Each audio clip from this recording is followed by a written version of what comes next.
Sitz bath అంటాం. ఈ sitz బాత్‌కి టబ్బులు దొరుకుతున్నాయి. ఒకప్పుడు అంటే దొరికేవి కావు. ఖచ్చితంగా మామూలుగా అంట్లు కడిగే టబ్ ఉంటది. అట్లాంటి టబ్ కొనుక్కొని అందులో నీళ్లు పోసి కూర్చునేవాళ్ళం. కొంచెం పెద్దవాళ్ళైతే కింద కూర్చోడానికి చాలా ఇబ్బంది అయితది.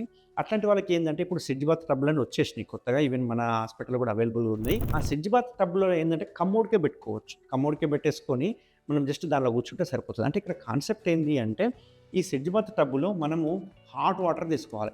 కొందరు హాట్ వాటర్ అనంగానే సార్ మీరు హాట్ అని చెప్పారు కదా! నేను చాలా ఎక్కువ హాట్ వాటర్ తీసుకున్నా కాలిపోయిందని అన్నోళ్ళు కూడా ఉన్నారు నా దగ్గర. కాబట్టి లూక్ వార్మ్ వాటర్ అని చెప్తాం కదా! గోరువెచ్చని నీళ్ళు కొంచెం మీరు తట్టుకునేంత వేడి నీళ్ళని. ఆ గోరువెచ్చని నీళ్ళు తీసుకొని అందులో బెటాడిన్ అని ఒక మందు దొరుకుతుంది. ఇక్కడ కొంతమంది పేషెంట్లు ఏంది అంటే మనం చెప్పింది కాకుండా సొంత తెలివితేటలు వాడాలని అనుకుంటారు. ఎందుకంటే సార్ బెటాడిన్ అని చెప్పినా నేను ఇంకా మంచిగా డెటాల్ ఏసినా సార్ అంటారు. డెటాల్ అనేది ఇరిటేషన్ కాజ్ చేస్తది. ఎందుకంటే అక్కడ మంట, నొప్పి ఉంటది. ఈ డెటాల్ పోయే వరకు ఇరిటేషన్ అయిపోయి వాళ్ళకి దురదలు పెడతా ఉంటాయి. ఈ పెయిన్ పోయి ఆ పెయిన్ ఎక్కువైపోతుంది.